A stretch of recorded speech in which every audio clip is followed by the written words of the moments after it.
All right, guys, welcome to the KFO show, Kayak Fishing Obsessed. If you love kayak fishing, fishing in general, if you're a weekend warrior just like myself, guys, we're going to have a good time tonight. I got Jeff Malott from Kayak Bass Nation on tonight, and I'm really excited about some of the things he's just well positioned to talk about. So we're going to have him on here in a minute. But, guys, I got some announcements. This is kind of exciting because this past, I don't know if you guys remember, a few months ago, I was like, hey, I take this live show and I put it into a podcast. And that podcast, like a couple months ago, we're like, hey, we got 30 views per episode. And, that's pretty good when you started with 0. And I just checked today, we're at 167 views per episode. And so it may be not so in the not so distant future that the podcast overtakes the live show when it comes to viewership. So if you're on the podcast, thank you guys for listening in. I mean, the amount of watch time, like you guys watch this show on average 80% of it. So it's crazy. So if you're out there doing a workout, driving to and from work on the podcast, thank you.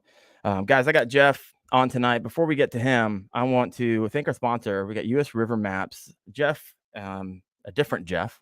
Go ahead and say, hey, Jeff. He's the owner of usrivermaps.com, and he's one of our listeners. And he's like, hey, I want to help out the show. And so a lot of times I just point over my shoulder.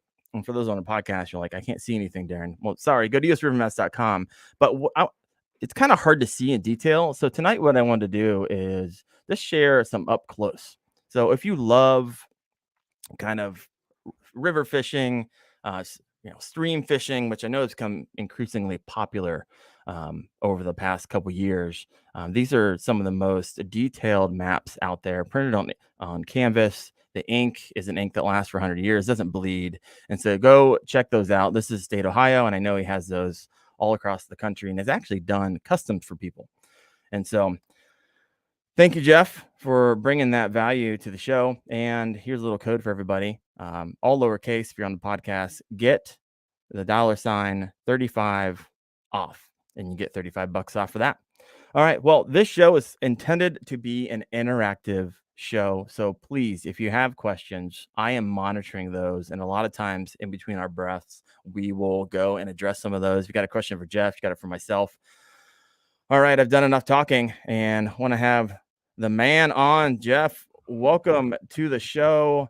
Kayak Bass Nation. Your podcast has 104 episodes, over 1 million eyeballs on your YouTube. Man, tell me the story. How did Kayak Bass Nation all come about?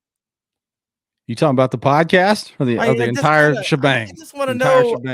Here's the first question I always ask people: hey, what's your story? Like, what you got to place where you are today, and anything. Just, I think it's just fun to know people's stories. Cool. Yeah. Hey, let me tell you one thing. I heard you talking about your audio podcast. We started doing that just like you're talking about. Just started uploading it over there to audio, thinking, hey, maybe this will be a thing. Our audio downloads dwarf our live views and video stuff now. So be expecting that sooner rather than later. That'll happen. I think people just enjoy turning that on and they don't turn it off, whether they're driving or working out or whatever. It's cool. Right on. So audio stuff. Yeah, man. I always every time I've told this story about Kayak Bass Nation, I always just call it the accident because none of it was really on purpose. It just kind of happened.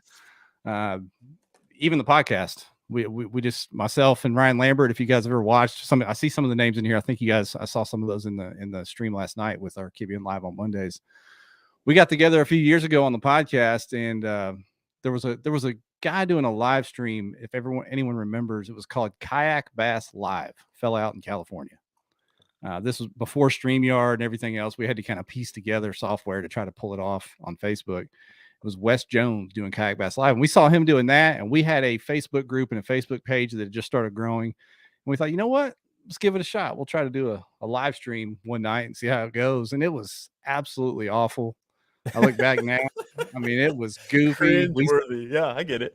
We sounded goofy. We used OBS with I think we used OBS with Skype, trying to throw that into the OBS deal with some overlays I made in like Microsoft Paint or something. And pulled it off. And we weren't really consistent with it. We did it a few times, for a few weeks, then we'd stop and we'd do it a month or two later. But then I guess about 2.5, 3 years ago, we decided, you know what, this is something. People enjoy it. We are having a blast with it.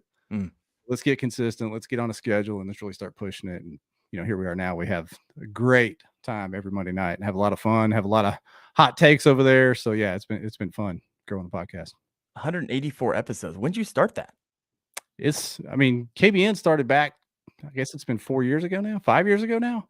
Okay. Some of those were, like I said, early on, but the last 3 years we do one every week. So, 52 episodes a year. What's your typical theme? Is there a theme? Like, what's your, for me, I like interviewing other guys in the field, girls in the field, kind of weekend warrior type of stuff. Do you have everything we do, man, is tournament focused, I'd say. Every right. once in a while we bring on personalities and stuff. We've had Greg Blanchard and Alex Rudd on, some YouTube guys, but they both kind of cross over into the tournament world. It's tournament focused. We're talking to tournament directors, tournament winners, anglers of the year, guys that are coming up with new trails, everything tournament related. That's what we're talking about. I love it. Now, yeah, I was trying to find something non-tournament related. I'm listening. I actually saw I listened into the one with Alex Rudd and Blanchard. Never actually spoken to Blanchard before, but had Rudd on the show a couple of weeks ago. He was a blast. The stories that man could tell, ton of fun. But so what I like to do, everybody, is usually when I have guests on, I want to kind of fall within their like a really core competency. And I did a poll yesterday on YouTube. And the question I asked was, do you fish in kayak tournaments? 86% said no. 14% said yes. And so, Jeff, this is what I'm going to ask you to do. There's the vast majority of us listening in tonight may want to get into tournaments. I know that I do, but I really have no clue. It's a little overwhelming. And even listening to some of your show, there is a lot of rules. And so speak to us a little bit about tournaments, kayak fishing tournaments in particular, as if we're new. Like, try to talk us into it, because I'm very interested. Yeah, save your money. Don't do it. It's expensive, first and foremost. No. It's a ton of fun, man. I've been fishing kayak tournaments since 2011. I got into this.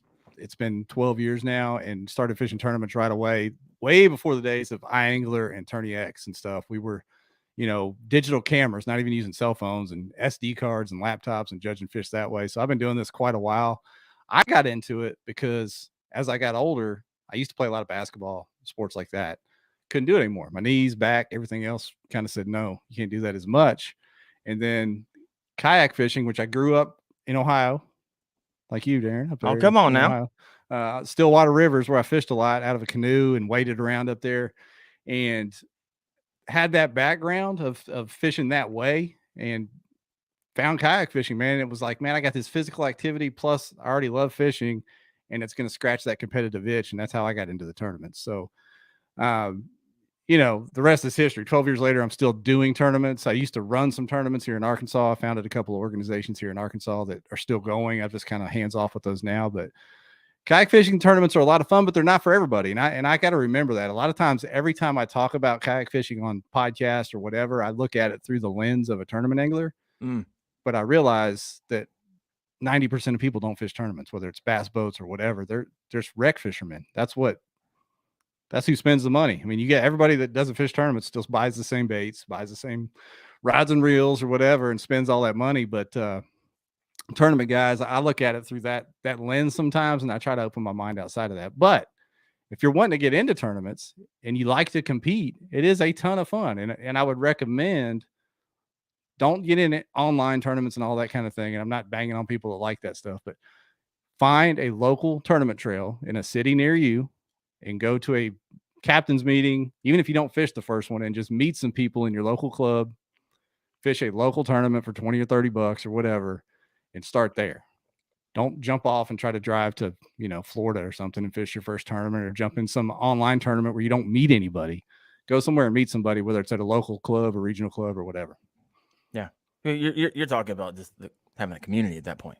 Yeah. It's all about, the fastest way you're going to learn is go to a tournament. I think even if you're not going to become a big time tournament fisherman, go to a tournament, meet some people, make some friends, make some fishing buddies. But yeah, get your feet wet locally if you can. Now, there's some people that don't have local clubs, and if that's the case, then yeah, jump in some online stuff, whether it's the Challenge Series or Slay Nation, USA Bass. There's a lot of online stuff out there. Right on. You got Bucktail. Bucktail, formerly known as Wild Fowler, just changed his name on me. You guys can't change your name on me. It's hard for me to follow when you change your name. He told me yesterday, hey, I've used to have the tournament start for me mindset, but the enthusiasm going around has got me in the tournament mindset. Right on, right on. Then you got Steven on the other end, like, hey, it's not for me. And I get that, because for a long time, it wasn't for me, because a lot of people entered into fishing like, I just want this to be super relaxing. I don't have to worry about taking photos or worrying about getting my limit. But I'm slowly leaning, and I'm going to get myself into some. And I had some questions for you, Jeff. Yeah. So some of the questions, I was watching a video of yours. No, actually, it was a podcast, and you had a bunch of your tournament directors on, and asking all kinds of questions around rules, and I was absolutely enthralled, because a lot of it just has to do with kind of like fairness, but I want to dive into some tournament rules, because you guys were talking about it. So give us a general idea. I know there's a ton of different rules, but for the most part, I want to talk about kind of off limits, on the water communications, boundaries, kind of the touchy subjects. I'm really curious about motors, LiveScope, points, gray areas. Let's take a little. Yeah. Waterway mods. I saw a video on that. I was like, what That in the stuff's funny, world man. is going on in tournament fishing? Now you said you wanted me to talk people into tournaments. I get into some of this stuff. They're never going to touch one of these tournaments ever. Well, start it off with, just generalized rules across the board. Ones that, kind of what we're looking at. 'Cause now you got CPR, and then you have other types of tournaments. Yeah, that the stuff we're talking about on the KBM podcast, we were talking about the national trails moving to some more stringent rules because the entry fees are getting higher, the competition's getting stiffer. They're trying to level the playing field up there. On the local level, like there's no governing body for kayak fishing tournaments. Everybody does what they want to do, right? And on the local level, I don't think that's going to affect anybody. They're not going to adopt most of those rules. They kind of do what they want to do, and it's bottom up sport. Everything starts on the local level and goes up, and then those 2 or 3 high dollar trails, so to speak, are the ones that kind of come up with the more strict and stringent rules and try to standardize some things. But there's no governing body, so that I don't want to get into some of those rules you're talking about from the podcast, and somebody rolls out to a tournament in their town thinking they're going to have to abide by that, because it's probably not the case. They're probably not. Okay. Locally, most people, they have all gone to the same measuring board, which is a catch board, pretty much. Catch Outdoors, you can get a plastic or a metal version of their board.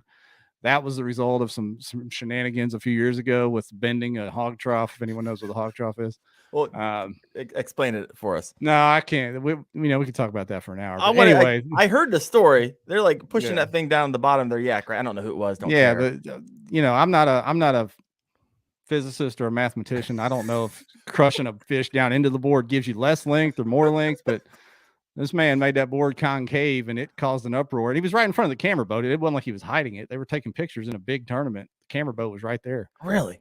But the appearance of it was like, wait a minute, we got to look at these flimsy boards here. This is not good.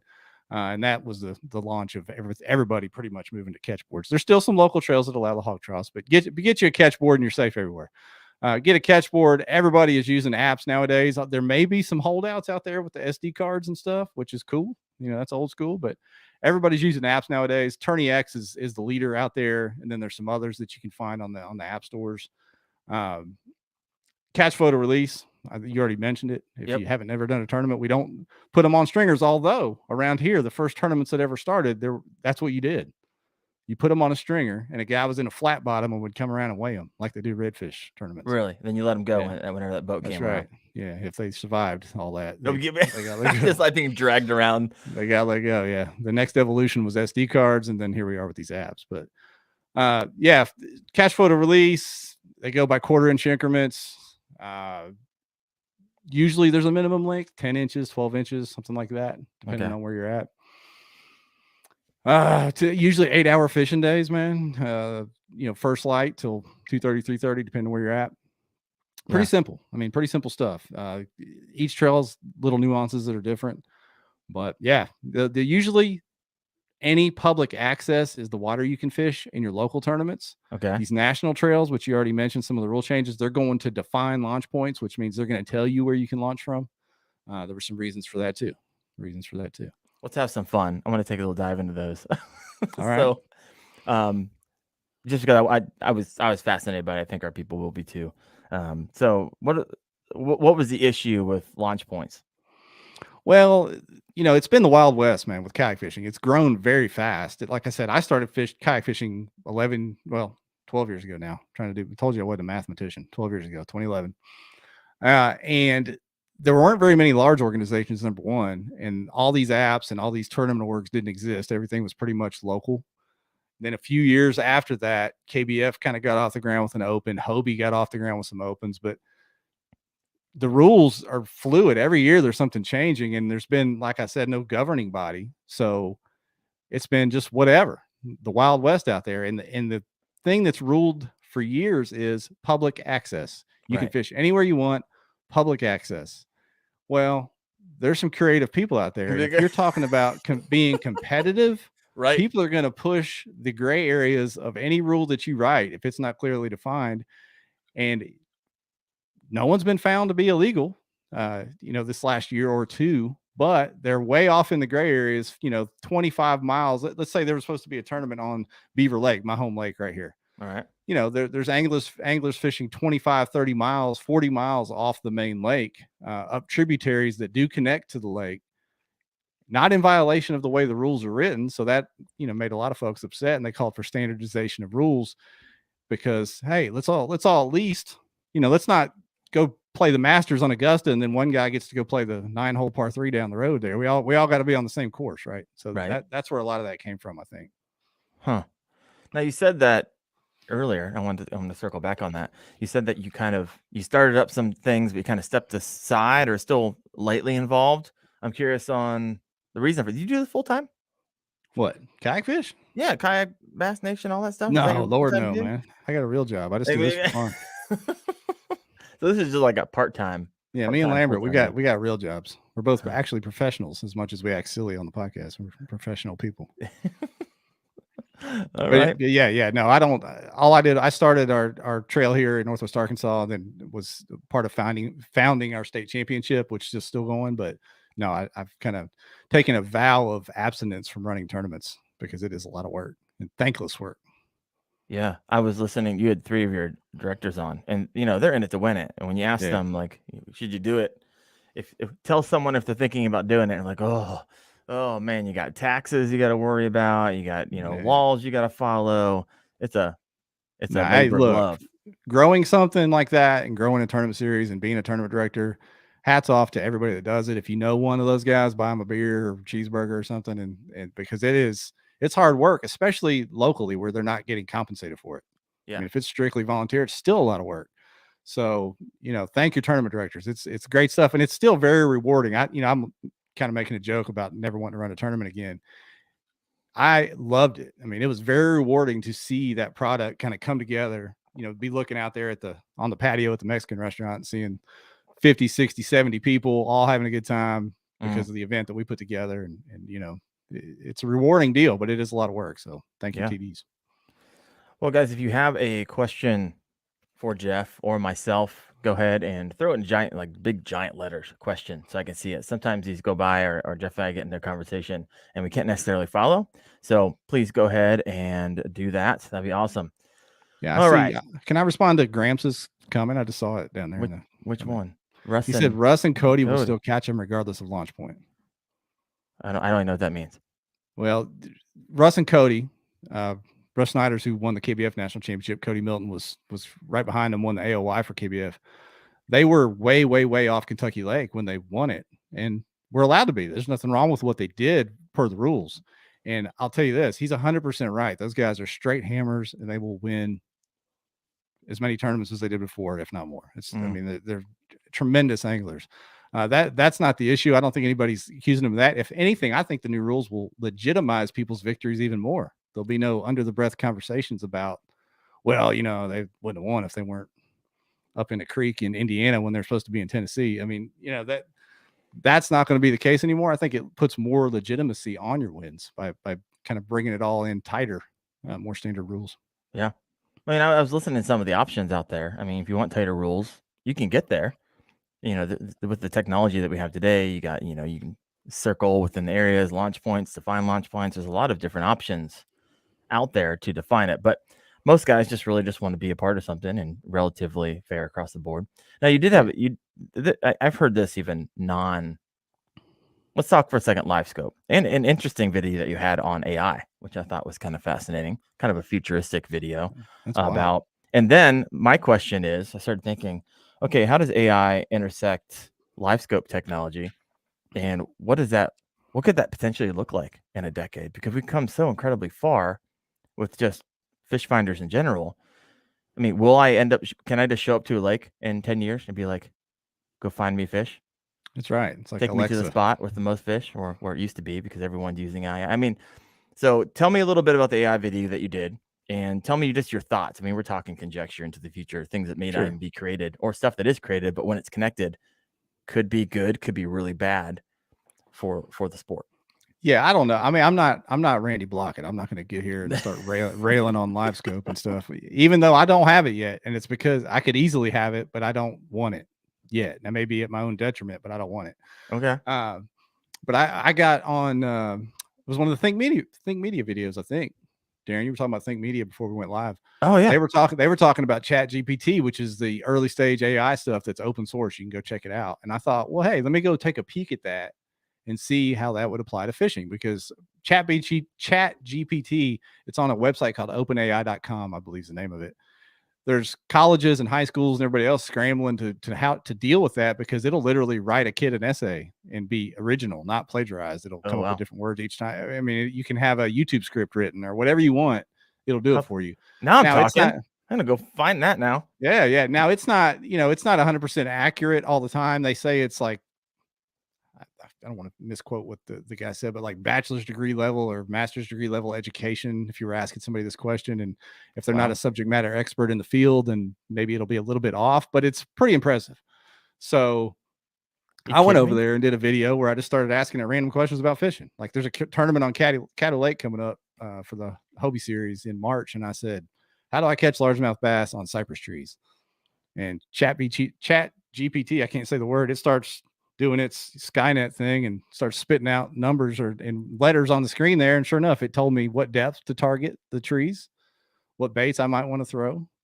I did the same thing for Lake Gunnersville. I asked it about LiveScope technology. It was able to tell me all about it and how it works and things like that. So it's pretty wild, and it's the beta early version of it. So who knows where it'll be, like you said, 5 or 10 years from now. Yeah, could be crazy. And imagine like connecting that to the technology we already have. Now you said that you didn't want to. You personally made the decision not to go LiveScope, even though it's probably available to you. Yeah. Do you want to share? I'm curious. Yeah, I don't. I will agree with old Randy Blockett on one thing. If you guys watch any of his videos, I mean, he rails about technology, every other day on his videos. But part of fishing is the mystery of it. And I know LiveScope doesn't magically put him in the boat. And I still have a finder with side scan and down scan and 2D sonar and all that. But I don't really want to watch him biting my bait, at least yet. Maybe once I get it, if I ever get it and I see him do that, it'll be cool. And then I'll be like everybody else that I watch on the live streams on TV where they're just neck down looking at their screen for 7 hours on there. I just don't like that. My favorite way to fish is shallow and target fish anyway. So I'd rather have a jig and a Texas rig and just be flipping at trees and bushes all day, not be out there doing that. Yeah. Well, let me know, guys, if you're listening in. Let us know if you would. What camp are you in? When you're like, hey, I already have it, or I want to have it, or no, I like the mystery. No wrong answers here. I'm just curious on kind of a little poll here. So let me know. I'll give you guys. I asked you, Jeff. I'll share. I'm kind of like old school in that way as well. I don't want to be, and I've read a lot about it, and you're just kind of looking down the whole time.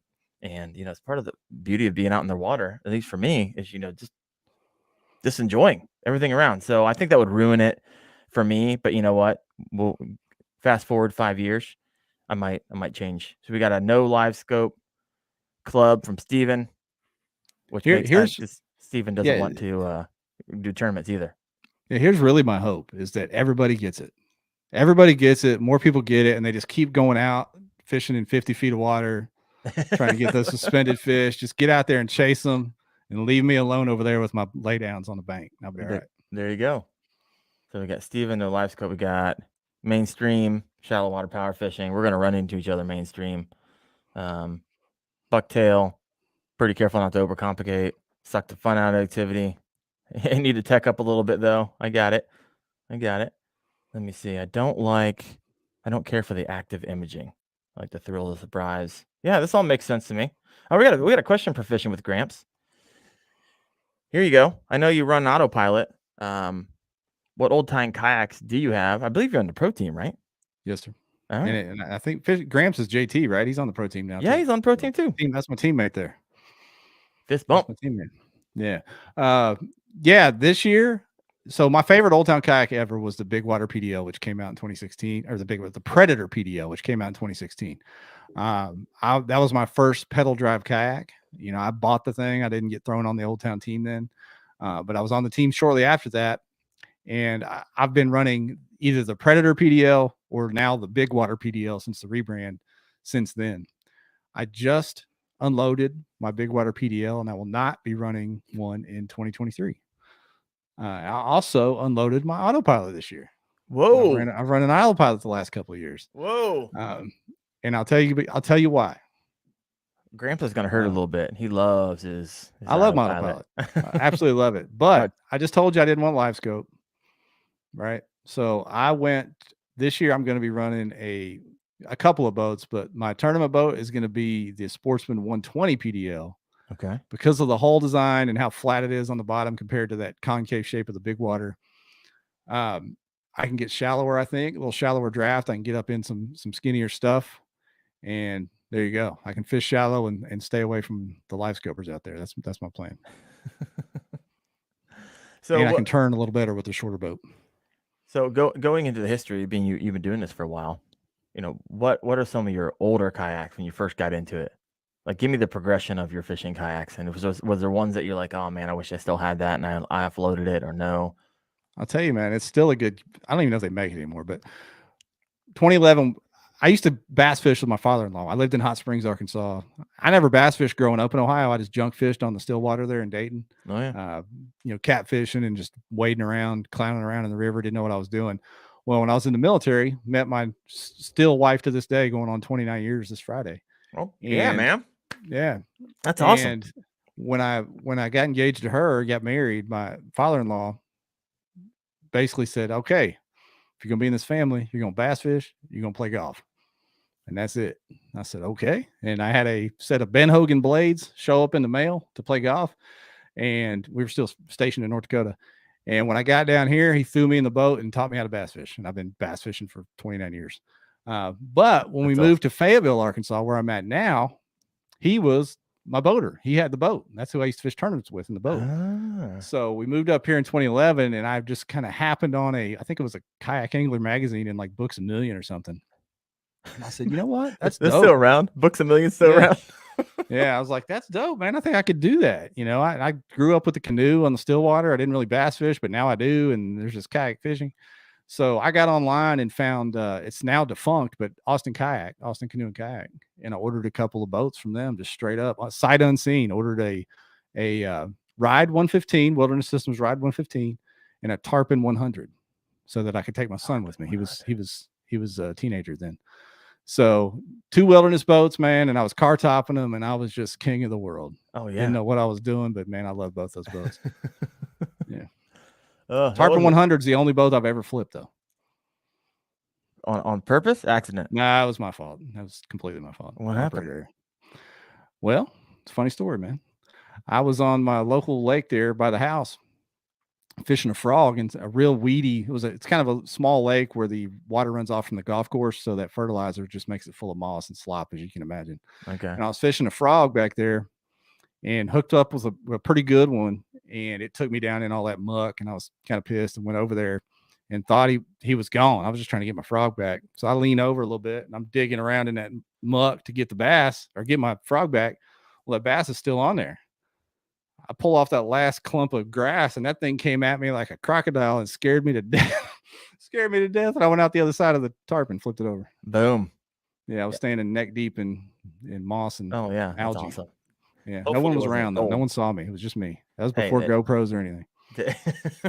Yeah, I can't do anything on my kayak now without everybody knowing about it. Then again, I get to cut. I thought about doing some live fishing. I don't know. Might get around I've to tried that a few times, man. It's hard with your GoPros because it's hard to get good enough signal. It gets real choppy. That's the problem. All the lakes I go, and it's not like I'm in the middle of Metropolis. So yeah, that makes sense. All right, we got Yeah. what we got over here.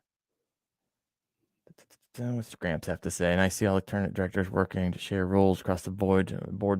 Hey, here's a question. I had a question come on. I broke 2 rules in my first tournament. What's a good way of clarifying and understanding rules? Now, granted, I know they're written down somewhere, right? But we've also just discussed that there's some gray areas, and you also discussed. I want to ask you about this. There's no governing body across the board, and so And is there there a isn't in future? like no, I mean, even on the professional bass boat level, there's no governing body. Like Bassmaster runs its own rules, MLF runs their own rules. Yeah, So think about it, that's not really a thing. I don't know if it'll ever be a thing. Yeah, I don't think that'll be a thing. As far as clarifying rules, just call your TD, man. Try to read them if they have a PDF version, but call your TD and pay attention in the captain's meeting. It is easy, especially when you've been doing this for a while, to just zone out those captain's meetings because they're just up there talking about all the weird 1B-27. Don't, look funny at your buddy in the next kayak or whatever rule that you've heard a million times. Don't just gloss over that. Pay attention in the captain's meeting. And then if you have any questions, just ask your TD. Most TDs will be glad to clarify rather than have to DQ you on the backside. They don't want to do that. Tournament directors don't want to disqualify people or get them in trouble. right. Hey, Lost in Tackle, let us know what were the 2 rules you apparently accidentally broke. I'm curious because, well, I want to learn from them. Don't want to break them myself here. Coming up this May, June, July, and August. Hey, it's Fishing with Gramps. Here we go. So there's several folks that are live streaming their yak using Twitch, using second phones with plenty of signal. Interesting. I think it's a matter of where you're at too. Like I tried doing it from La Crosse, Wisconsin, and way out here on Beaver Lake, and places where you may be up in some places with no signal. You know what I mean? But if you live near a place with some good cell towers and good signal, you rock and roll, you probably do it. Yeah. I know that the Kayak Fishing League, those guys try it all the time, and it's kind of a cluster. You'll have one guy with a crystal clear signal, and then one guy looks like he's from a PlayStation game from the 90s or something, and the next guy has no picture at all. I mean, it's just, it's weird. I would think the fun of it is being able to interact. And that's the problem, right? You really can't unless you're sitting there looking down your phone and stopping every 5 seconds to answer questions. I guess you could do it that way. Yeah. I could barely fish and focus on that, let alone try to do 2 things at once. Yeah, I've done it on TikTok a few times where I put the phone up here, where I can see it, but it's looking at me and I'm looking at it, and they don't want to watch me. They want to see what's going on out in front. So yeah, makes sense. Yeah. All right. So I always like to, in my professional line of work, I always ask my colleagues, so what's your crystal ball? And what I mean by that is, like, what do you think is going to happen in the future? And so when it comes to kayak fishing tournaments, if you were to do a video, Jeff, on this is where I see kayak fishing tournaments going, good or bad, or maybe some of the hurdles or some of the things, I'm looking for trends here. What would those be? Well, I mean, people have seen it already. On the national level, entry fees are just creeping up there. They're still cheap if you've come from the bass boat side. Entry fees are still pretty cheap. There's been clamoring for people that say, "Will we ever have a pro series? We need an elite series." I think we're a ways from that, if we even need that at all. I don't know, because when you start talking pro and higher level stuff like that, there needs to be an infusion of money. And we just talked about live streaming. There's going to have to be some sort of live stream or video component to that. It's not just going to be people holding up a fish selfie on Instagram or cell phone camera shots. It's going to have to be high level production stuff to get to that level. But yeah, it's going to continue to grow. It's the fastest growing segment of bass fishing, just competitive bass fishing, just because of the entry point. I mean, everybody pretty much has a pedal drive or a motor drive or both these days. But even then, I mean, bass boats have gotten ridiculously expensive. You can get into a nice pedal drive kayak for relatively nothing compared to a bass boat, especially if you pick up a used one. So it's going to continue to grow. I just hope, and that's kind of why KBN exists, our forum and our podcast, that people don't leave craters along the way with, the nonsense they try to pull off as the sport's going to grow. Yeah. Just folks need to stay out of the way and not try to take advantage of it as it does grow. But that's going to happen. It's people, it's money, it's people, it's competition. There's going to be bumps along the way too. Yeah, for sure. So when you were mentioning two things, I had a question about. So fees, you said they're creeping up. So getting a little uncomfortable potentially. Give us, for those of you who were not part of a tournament. I mean, I don't know what that looks like for kayak fishing, and I really don't know what that looks like, to be honest with you. For you mentioned a bunch of series, so show me the step up in series. If I'm an entry level one to get into kayak fishing, you mentioned a little bit earlier in the show, hey, find something local, but then step it up from me from there. What's that look like? Because you were like elite, pro. Yeah. I mean, like I said, everything's an open now. There's no elite or pro. You don't have to qualify for anything other than their championships. Some of the championships, everything's an open.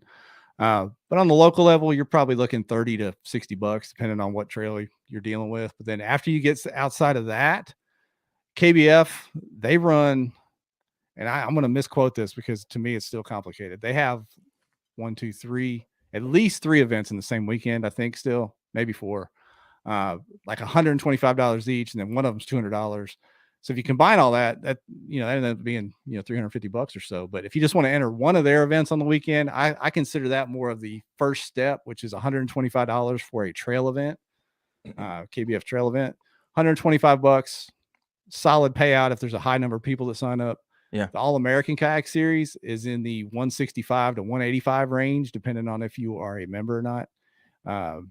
I believe that's how it is this year. But anyway, in that 165 to 185 range, the All American Kayak Series, and they taunt themselves as a regional series, but I think they're a national series. They go from Texas all the way to Michigan. So, okay. The Bassmaster Kayak Series, they dropped their schedule today. They are still around $250 for their entry fee. And then Hobie, the Bass Open Series, which is considered our elite series, even though it is still open, they went to $295 this year for their entry fees for the regular season events. Well, dang. So just under $300, which I don't really think that's too bad. If you think about being a co-angler on the bass boat side of things, it's more than that to not even be in the front of the boat. Yeah. So I have no baseline for any of this. So I'm like, okay, that's it is what it is. I don't know. All right, we got Bucktail here. Had a question. In any tournaments, anyone else ever taken in, there ever referees out and about keeping tabs? Yeah. So how are rules enforced? Is kind of an overarching question here. It's the honor system. The honor system. Sort of. Okay. I mean, all these tournaments reserve the right to polygraph people. And if you deep dive into the rules, there's usually a polygraph mentioned in there. I know if there's any lawyers watching, they're going to say poly's doesn't stand up in a court of law, whatever. But that's there as a deterrent. Obviously, on some of these larger tournaments, there's 200 people in the tournament. So there's other eyes on you. People are always watching. Right. The apps themselves, they're marking the fish location from where you submit them from or take the picture from. So there's a lot of different ways to make sure the rules are enforced. But then at the end of the day, it does come down to honor system. I mean, usually it all comes out. Usually people get caught when they cheat. We've had our fair share of cheaters. There's been a wide variety of cheaters. If you'd like to know some of those funny stories. I can tell you. Yeah. Guarantee I do. Actually, check this out. You guys ready for this? Boom. I already had the question Trouble with the queued cheaters. up for you. Trouble with the cheaters, man. Well, yeah. I'm Canton, Ohio, right? 45 minutes north is Cleveland, and you have not been alive to hear that debacle with weights. And so how does this, and that's we got that beat, dude. Well, bring it. I want to hear the stories because I'm fascinated. Yeah. So the first high level cheater that got caught was down in a guy out of Kentucky, last name of Shepherd. He was carrying multiple plastic boards. This was also a plastic board problem, and cutting the boards and gluing them back together at different lengths. Yeah. So he would catch one fish, let's say he caught a 17-inch fish, slap it on the board. He'd take a picture of it. Then he'd pull out his second board. And now that 17-inch fish became a 19-inch fish because the board's shorter. He cut out the middle and he would covered it with the bass. Yeah. He would do that. And oh my God. Finally, and the worst part about him was he was like talking mad mess on the internet, talking smack about he's going to these tournaments and he's going to take their money. And he was super cocky. So he won like Angler of the Year, won some boats, won some money locally. Whoa. Won some KBF stuff. And back when the Kayak Bass series existed, which doesn't exist anymore, they and KBF were the two national trails at the time. And they kind of collaborated and caught this guy. They had some like AutoCAD software with some overlays and busted him, and he came clean and he was prosecuted. If I had the clip of Hoover and his response, I'd play it for you, but you'd have to put on the earmuffs for the children. She was pretty funny. But Yeah, they busted him. That was the first well-known cheater back in the day, was the board cutter guy. Ugh. And then it progressed to a guy in Texas cutting the fish's tail off and carrying it around with him. What? So so this guy was cutting the fish's tail off and putting a gap and then covering the gap with his hand. So nothing below his hand, then, what you're saying? You got right. There's a gap. There'd be a gap between the end of where the tail should be and the actual tail. And he was letting the fish go with the poor fish. He was mutilating them to get extra inches. Frustrating about the whole thing, right? Yeah, and they I'm laughing, but I'm laughing because it's freaking ridiculous. Yeah, they set up a sting operation down there in Texas and with Dwayne from TourneX and waited for him to submit one more like that. And then Game and Fish got him and found the knife and tail in his boat and everything. He got prosecuted as well. There's some other ones that are kind of goofy. We had a guy here in Arkansas that we busted that was asking. This is why I caution against online tournaments, because they're the ones ripest for the cheating. Okay. This guy was in an online tournament and asked a guy in a bass boat if he'd caught a really good one nearby. And he said, "Can I take a picture of that fish for biology class?" Oh my gosh. And he did. He gave it to him. Well, the guy that he talked to worked with a guy that was a kayak fisherman. He told him, and then he told me, and we called the kid on the carpet, and lo and behold, he did it and he admitted it, and he's banned forever from kayak fishing in Arkansas. But yeah, there's just wild stories. Guys that have gotten in and manipulated the GPS data to be a different lake than they were on. Catch times. They've done all kinds of crazy stuff out there.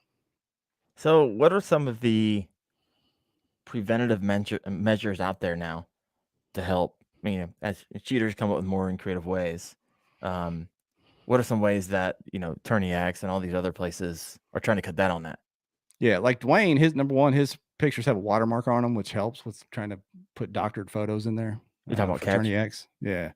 And then the GPS data and the way it captures that has gotten better and better. I think one thing you talked about the future and where we're going, I think that all these apps will end up requiring you to use the in-app camera, which will make it more secure rather than taking a picture and then uploading it from your camera roll, because that leaves that time to who knows what you can do with it or whatever. Right. But if you're forced to take it with the camera in the app, then you can't do any of that nonsense. There's no uploading anything. So I think that's something that'll happen. Why has that happened already? We have the tech. Well, we had Dwayne on last night on Keeping Live, and he talked about how much the in-app camera has gotten better. It actually works better if you use it. So the problem before is it was kind of glitchy. It didn't really work right. And you're holding a 20-inch fish down and trying to get a picture. You need it to be in and out and not be fumbling around with the function of the camera. So as that functionality gets better, I think that'll be something that is enforced. Okay.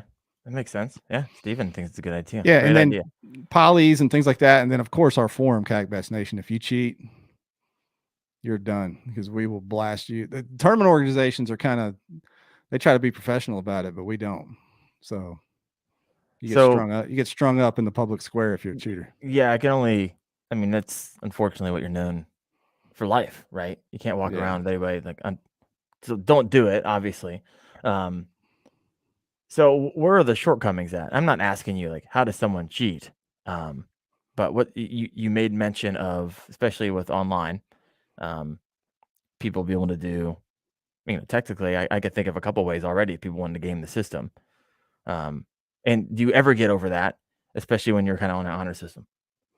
Yeah, like I said, there's nobody that we know of. I guess if they have gotten away with it to this point, we wouldn't know because we haven't caught them yet. But this always comes out. It always comes out. People always get caught. And the more they get caught, the more things we know to look for.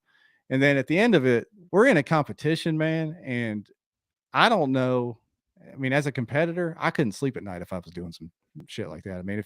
So I think 99.99% of the people wouldn't stand for that, wouldn't even think of doing that. And, we're always on the lookout for people that would. So a little bit of, I think somebody in the comments said self-governance. So yeah, we're self-policing, self-governing a little bit, the honor system a little bit, and then these polygraphs and apps and different things they're coming into play along with the stricter rules. Yeah. With, defined launch points is a huge deal. That's going to help a lot. And then, that's going to bring more anglers, I say, closer together. They can still get far from the ramp, but you're not going to pull any funny business without some eyes being on you. Right. At some point. So, is polygraph really a thing? Has anybody ever? It's just a deterrent. I mean, I won a Sure. tournament a couple years back on Table Rock, and I got polyed, and I didn't do anything wrong, but I was a nervous freaking wreck. I didn't Well, want to yeah. fish. I mean, So interesting. So you got yeah, polyed. yeah. And if they catch you, then what? Well, I mean, I think KBF has DQ'd some guys for failing a polygraph, Really? and then also not done anything about some guys that failed failed a polygraph. So I don't know. I think that's just one level of many different deterrents that people that can use. I think really the shame of it all. I mean, who wants to be known for that? Who wants to be known by their peers and their coworkers and their family as a cheater in a kayak fishing competition? I mean, how much clout are you trying to chase? You're trying to cheat in a kayak fishing tournament. My God. Everybody's trying to find the edge, and they'll get there. Yeah, I mean, and I know we're talking about funny, strict rules and cheaters and all that, but I'm telling you, I wouldn't still be doing this 12 years later if the kayak fishing tournament community wasn't a bunch of fun. I'm not from Northwest Arkansas, and I'm sure not from a lot of these places I visit. And just about every close friend that I have is a result of kayak fishing tournaments. So yeah. Well, I mean, I can testify to that. The reason I started the live show, I'm not sure if I ever shared this. It wasn't for watch time. It wasn't for clicks. It wasn't for any of that. I'll be honest with you, winter was coming around the corner, and I was like, you know what? I don't know nobody. I mean, I get comments from YouTube and stuff like that, but I don't feel like there's a lot of guys out there, a lot of girls out there doing this really well, and I just like to make some friends. And really, that's how this is episode 14, which most people stop after 7. And so here we are, doubling that. So for those of you, if you've been with Kayak Fishing Obsessed, KFO show since the beginning, let me know in the comments. I'm incredibly thankful for you. So thanks for hopping into that. Fishing with Gramps said virtually all the kayak community supports everyone. I agree. I mean, holy cow. Now, yes, there might be some disagreements on stuff, but ultimately, I love that. I love that support. The Ohio guys, Kevin Bacon, the Ohio guys were disqualified before for failing a polygraph. I think I heard that as well. Yeah, and if up on the comments a little bit, there's Diggs Outdoors said something about, was that the same guy in Arkansas that got disqualified for using yo-yos? No, it isn't. But that yo-yo guy ended up getting DQ'd from another tournament for cheating again, even though we warned him. So that's something else. Is you guys, when you're told about somebody who they are and they show who they are, believe them. Don't think they're not going to do it again to you. Yeah, yo-yo, help me out. It was another online tournament. For any of my old heads in the comments, does anyone remember Kayak Wars? Oh, it was a multi-species deal, Kayak Wars. That was some wild times, but it was trout, white bass, whatever. You just accumulated these massive amount of points on a website, and you entered your fish on there. And this guy was using yo-yos on docks to catch fish and take pictures of them and send them into this online thing. Really? This I can't even keep up with all the comments right now. It's kind of, you got some threats out there. I don't want to be around Kevin. Caught cheating. Yeah, I was watching that video up in Cleveland, and I was like, holy cow. I agree with Lost in Tackle right there. I agree with his comment. Oh, I got this. There we go. All right. What else we got here? All right. How many, Mr. Bluestone, how many of us are being paid to be here right now? How many of you guys are really at work listening in is what I think he's asking. All right. Fishing with Gramps. I'm here because I don't want to edit a video. I've heard that before. Anything to not hop on iMovie. Gramps, you ever figured out what you're going to use now that Filmora kind of sucked away your lifetime license? I'm curious about that. What do you use? I just do straight up iMovie. Really? Now I've been using Power Director since I started doing this. Really? Yeah, which nobody even acts like they know what that is. But I wouldn't even be able to tell you what that is. Power Director 365. Instead of buying the software, it's an annual membership of like $80, which is fine. Okay. Yeah. I mean, I think that was the issue with Filmora. They sold you a lifetime license and then they just reneged on it. I was like, well, that sucks. All right. So I'm a little bit jealous of watching your YouTube channel. So Jeff has a YouTube channel. Go check it out. And I'm more jealous because he's already got his first fish in 2023. I can't even get to the fish right now. I got hard water. So tell me about that a little bit. You're in your autopilot. Yeah. And autopilot's great, but especially in the winter when it's windy and cold, because you can just stay bundled up and get it done. But right here by Fayetteville, Northwest Arkansas, where I live, there's a little place. If you've ever fished in an online tournament in this region, like one of those monthly online deals, chances are you were beat by somebody fishing this lake where I went to catch my first fish of the year, which is a power plant lake. It's 800 acres. It stays warm in the middle of winter, even with some of the weird things they're doing with coal power. It still stays warm. I went over there just after January 1st, and the water was in the mid to high 60s, and I was able to catch it shallow on a fluke. Last year, I went over there and caught him my first fish of the year. I smashed him on topwater. And really? Yeah, early January. Whopper ploppers just smashed him. So it's a fun place to go. Yeah. Well, congrats. You have to get my first. You know, it's weird where I'm at in Ohio right now because I have a little pond that's not my pond, but it's next door, and it's kind of my litmus test for the lake that's 15 minutes down the road. And one day it's ice, the next day it's not. One day it's ice, and it just will not like freeze over, period, or stay, so I can actually get out there. And I got a brand new bona fide P127. I've yet to even get on the water yet, so it's driving me absolutely crazy. So it's sitting out in my garage right now, and I'm doing a bunch of modifications to it, but soon enough, folks, soon enough. All right, Fishing with Gramps actually answered me. DaVinci Resolve. He moved over to DaVinci. I think my computer would explode on itself if I had DaVinci. Is that? I think it's something you run on your computer, software. Maybe not. Who knows? All right, what else have we got here? Got another DaVinci Resolve from OnlyFins. Bucktail said, "Is there a state that doesn't have a Fayetteville?" That's funny. I live in Canton, Ohio, and there's like Canton everywhere as well. Yeah, in my real life, man, I work for the government, and I had them buy me some plane tickets to go on some training once, and they had me coming out of Fayetteville, North Carolina. So even they don't know where I'm at. Nice.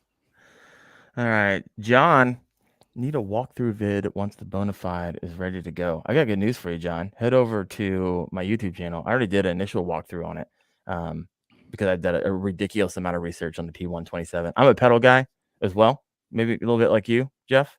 I'm not sure if I'm sure I'll get a motor someday, but right now I love the exercise and pretty much need the exercise. And so that's why I particularly like it.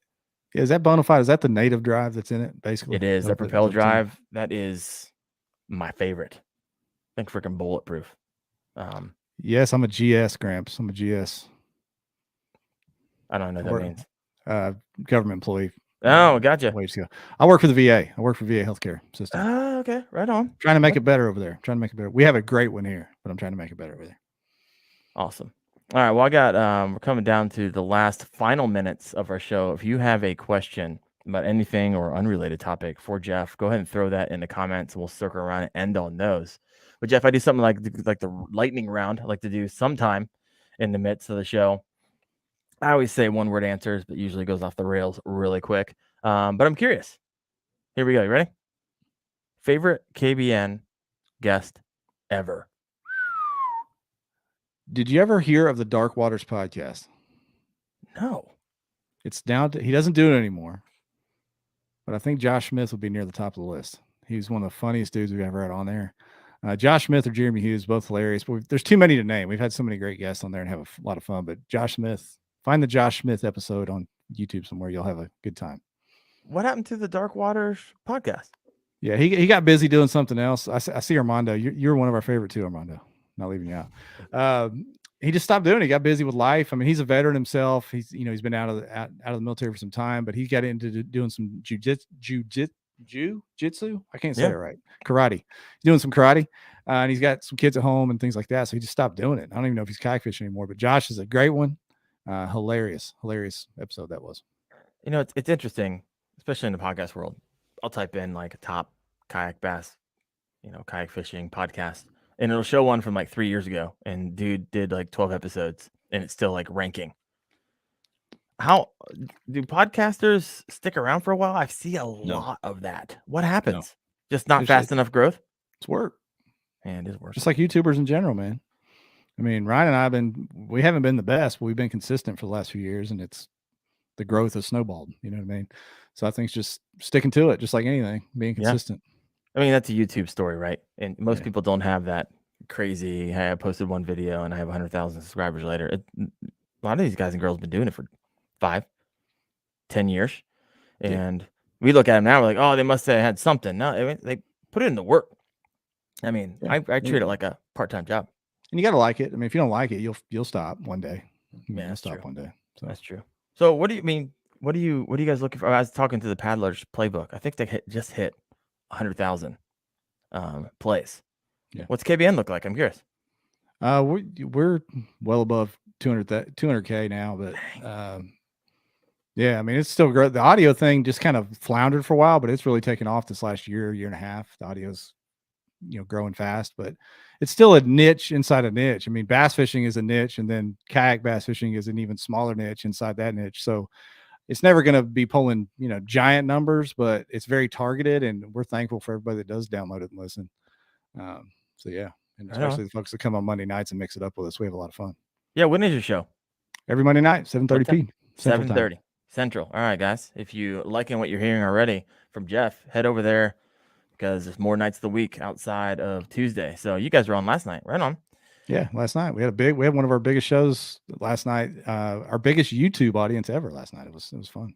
Nice. Well, what's a big YouTube audience? We had at one point 84 live viewers on YouTube and 80 something on Facebook. So 160 something live viewers. So big for us. Yeah, that's great. All right. Lightning round. Question number 2. Top 3 confidence lures. What are you typically throwing? And I understand there's a billion different variables involved here, but what usually do you have rigged up? Say you're rolling out anywhere in the summer. In the summer? Yeah. I'm gonna have, and then most of these baits I'll have on all year round, to be honest with you. Okay. So I'll have a Texas rig, probably a brush hog or some kind of crawl, a compact flipping jig from Dirty Jigs, and a Carolina rig. Oh, OG. I love throwing a Carolina. People hate it. I love dragging that stupid thing around. I love it. So tell me how you. I've had very little luck with Texas rigs, and I know people are like, "What? You're little lucky? What the crap? What are you doing?" Because it should be money every time. And trust me, I've worked it just around here, Northeast Ohio, for whatever reason. And I'm sure if I spent more time on it, I'd figure it out. But what is it? What's the magic on a Carolina rig? So I don't talk about Carolina. Oh, okay. I thought you were going Texas rig on me there. Well, a couple additions. Mindset. Yeah. So Texas rig and jig, I'll tell you this. I told you before, I used to play a lot of basketball, a lot of golf. Don't do that as much anymore. Can't do some of it. But the idea of a target is why I love a Texas rig. Standing up and flipping and pitching at things reminds me of that. Like I like shooting up in a dock or flipping at a lay down or at a piece of standing timber or whatever. It gives me that feeling of hitting a target. So that's why I love throwing a jig and a Texas rig. Carolina rig, man, it's kind of finesse for people that like throwing a wobble head or a football jig, which I really like that too. It's sort of a finesse version of that to me because you still got a 3/4 ounce weight down there banging around in the rocks. Right. But then you might have a little speed crawl or centipede or small worm floating up there behind it. So it's kind of a finesse way, still with 15, 17 pound line, a bait casting rod where you can lay into the fish a little bit. But, that's what I tell myself anyway. It's I want to call it power finesse, but heavy finesse. Heavy finessing. All right, there we go. I'm going to skip number 3 because you answered it, which was favorite kayak you've ever owned. So let's go to number 4. Top 5 kayak fishing YouTube channels in your opinion. Man, Greg Blanchard's the OG. I've been watching him since he had like 10,000 subs. So, Greg's obviously number 1. I like a lot of podcasts. So my guy, Armando, I saw him in the comments, Bass Kayaks and Beers. Love him. Bass and Brews guys. Love those guys. Christine's got a great channel. I don't know if you guys watch Christine Fisher's channel over there. Mm-hmm. One of the most underrated channels. I'm going to give you 6. Bailey from Serious Angler. He's got Be the Fish. It's really good. And then Nolan Miner has got a great YouTube channel. He's only got he's very close to me, which is very small, like 2,000 something subs. But Nolan Miner, who's one of the best young anglers in the sport, boat, kayak, or otherwise, got a great YouTube channel over there. Yeah. I asked Bailey to be on the show and he didn't say no. It's just his show is happening right now every Tuesday night at the same time. So he was all about it. Holy crap. I'm looking at the comments. We got 16. I got one more question and we'll finish off with those. Sure. Yeah. Somebody said North Dakota Angler. That guy's got a huge channel, but he's like the Bob Vila of kayak fishing. I don't really get much excitement out of watching his. He's huge though. Right? He's awesome. He's awesome. Yeah. I love it. All right. Favorite non YouTube channel. Is there anything that you just binge watch? Is kind of fun. Yeah, I'm a YouTube. I love YouTube stuff, man. I watch a lot of Think Media. We talked about that before. Live. Trying to learn how to be a better YouTuber. Apparently, you've listened better than me because you're growing fast. You're growing fast with the Think Media. A few fishing podcasts I listen to. I like Bass Talk Live. If you're a fisherman, you probably listen to Bass Talk Live. Well, you said non-fishing. Sorry. Think Media. The Money Guys. I love the Money Guys because I'm kind of a investment nerd. If you guys listen to that. Ramsey podcast is really good. How many is that? 3? Sure. Yeah, that's fine. You don't have to keep going. That's three. That's the 3 I listen to the most. How about that? All right. So, little tip for everyone listening in: if you were like bouncing around the idea, already have a channel, you're like, hey, you know what? I made a decision. I want to grow my YouTube channel. Sean Cannell, Think Media. Watch his videos. Do what he says. You will grow. Yeah. Can I throw something in about that? Because I have a story for you. A story of regret. Okay. So I started shooting a couple YouTube videos back in like 2013, 2014. Right. Your channel started in 2012. I saw that. Yeah. Something like that. 2012. So I shot some like crappy videos on my phone, and I think I had a Sony action cam that I bought, and I got to like 600 or 700 subs pretty quick back then, Then I stopped. I stopped uploading for a pretty significant period of time, maybe one video here in a year or whatever, you know what I mean? Right. And then all those years later, I kind of fired it back up and got excited about it again. And I think of that lost opportunity cost of all those years. And it's still the same now. Like if you're uploading right now and you've got 5 videos and you have 20 subs, don't give up on that, because 10 years from now, you'll think, man, I should have kept uploading. So keep doing that. Keep doing that. I mean, just for some baseline, because I didn't have a lot of baseline when I started. It took me a full year to get my first 1,000 subscribers. Yeah. And now with shorts and all this other stuff, you can get there faster, but it's still, you got to stick to it. Yeah. And it's compounding, right? Yeah. So second year, I got 12,000. So it's just a grind that first year, and most people give up along the way. If you want to succeed, check out Sean Cannell, the guy and his entire team. It's not just one guy, it's his entire team. They're absolutely brilliant. So if you're out on the road, binge watch their content, pull about some nuggets, apply them, and you will grow. Okay, we got 18 comments since I've started the lightning round. So let me head up here. Let's see what we got. Any questions? What's Dig say? Went to fish this weekend. The aforementioned homemade crate is getting assembled. My man, I think he's using a variation of the video I did. It's like my second video ever. It's kind of crazy. Homemade crate, baby. I'm a homemade crate guy. Yeah, I was just looking at the black pack from Yak Attack. I'm like, you know what? No. I've been through them all, dude. Great. I've been through them all, and I went all the way back full circle to the homemade crate. Really? Yep. See, I got this crate, and what I love about the crate, and I haven't seen it on any like commercial products, is this milk crate deal. Is I have a bungee top, which is so super convenient to not even just look around, just take my hat off or sunglasses, turn around, shove it underneath the bungees, and you're good to go. So I love that. Jeff says, what's Jeff's average tournament entries? Like fees? Yeah, Jeff, help us out there. We'll circle back to your question. Yeah. I hate to say I want to say I got bored fishing the local trail, but I started the local trails, and we only have one major lake around here, and I got kind of tired of fishing it. So I don't fish many local tournaments anymore. Some of my injuries to my back and knees don't let me fish as many national tournaments anymore. But the ones I do go to, I go to mostly national stuff where the entry fees are $250 to $300. Okay. So yeah, I kind of pick and choose national tournaments that are within a decent distance. All right, we got Shane. Going to have to introduce you guys to these boys to catch a lot of muskie. This is a buddy I went to high school with, and we kind of reconnected. He's just an hour or so south of me, just destroying the muskie. So guys, if you're around my channel, you will see a video around muskies, which is unusual for me. Look at that. Fishing with Grams, Love, Think Media. These guys are killing it. Did you see another question here, Jeff? I mean, I'm trying to. I am. Yeah, there's a lot of people. Dig said he's still trying to get to 1,000. Blow up them YouTube shorts, man. That'll get you there in no time. Yeah, if you want subs, which is somewhat of a vanity metric in my opinion, still good to have. You got to have it for that monetization. That's it. But once you hit that, you're good. Right. But man, I can't. I mean, the weird thing about shorts, I mean, you'll post 10 and want to go crazy, and you'll get the one that you think sucks will go crazy. Yes, it's not the one you put a lot of time in. It's the one that you're like, sure, blah blah blah blah blah, and boom, it'll. I mean, I was just talking. I had fishing with Gramps on the show, a month or two ago, and I think he has one. It's like 1 million. A million views. So good way if you want to grow your sub count fast. Listen to Jeff. He is absolutely correct. There's 2 questions there at the bottom I'd like to answer real quick if I can, buddy. Let's go fishing. Gramps and Steven. Yeah. He said, am I putting anything on the back of the PDL? No, I'm rocking just the PDL, but I am getting another kayak for the Bassmaster Championship that I'm qualified for. And I can't tell you what it is yet, but keep your eyes peeled. Dun, dun, dun. Dun, dun, dun. It's not available at this time. It is something new. So keep your eyes peeled. Look at that. Where's that going to be? Where are you going to share that? Is it going to be YouTube? Is it going to be your podcast?